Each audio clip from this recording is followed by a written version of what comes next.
Some people talk of enduring, but there's a kind of endurance that feels emptier than oblivion. I'm Thomas Mercer. I'm 97 years old. 24 years ago, I stood on the 79th floor of the Northern Tower, holding my wife's hand as flames consumed our worlds. Jenny, my wife, was working the night shift as a janitor. Our son Leo had surprised us by bringing us up to the sky lobby, bringing champagne to celebrate his internship. We were so proud of him. At last we had broken the curse on our family. At last we would have a family member working in the tower, not just cleaning the floors for pennies, but instead he would become New York's top lawyer. Leo teased me about my nervous pacing before I stuck the bottle in my reflector jacket. I didn't know of these things. I didn't know the rules. We stuck out like sore thumbs, you know. The lights flickered out. A sound like thunder echoed through the building. By 9:03, smoke poured in thick and gray, smothering the exit signs. Right after Leo ran out to get help, the floors above us began to collapse. People called desperately for their loved ones, but the only names I could call was Jenny and Leo's. They were all I had, all I have ever worked for. We tried to find Leo, but the main staircase had crumbled. He'd surrounded us like a physical presence. You could smell burning paper and metal melting everywhere. And when the gas line exploded, I felt the building shift. I felt mortality approaching. Jenny looked at me. She kissed my hand and she said, "We need to find Leo." But Leo was nowhere to be seen. Jenny guided me toward a service ladder. I still hear her voice. "Go, Thomas." There was no alternative. Stay and perish with the chance of him surviving, or climb and possibly survive. Little did I know that I would hold her hand for the last time before we climbed down. We climbed down for what felt like an eternity. Then, suddenly, the building shook violently. I ascended through smoke and embers into darkness. My lungs damaged, skin burned. I regained consciousness 4 days later in a hospital room surrounded by emptiness. No Jenny, no Leo, no family, no harmony, just me in my head of hell. They told me that Jenny broke my fall. After that night, I abandoned everything. I gave up my construction job, our apartment, my identity. I wandered the city streets. I slept in shelters, played my cello for passerby, and tried to forget the sound of her saying, "Go!" But music, oh, music is remembrance. Every note cuts me deep and heals me again. And tonight, I'm not performing to compete. I'm not performing for recognition. I'm performing for Jenny. I'm performing for Leo. I'm performing for every soul silenced that terrible morning in New York City. This cello carries the composition I never finished for them. And tonight, they'll finally hear it.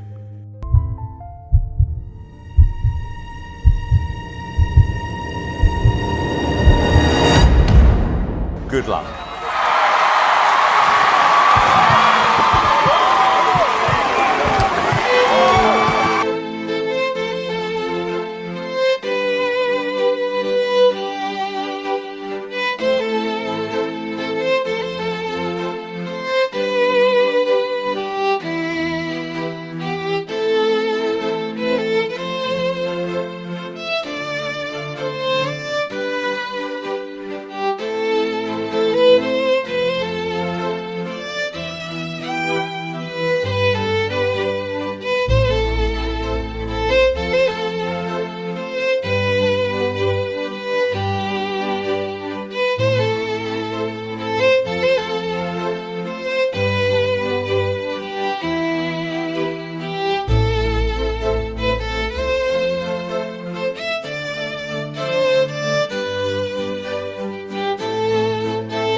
Wow.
Wow.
Wow.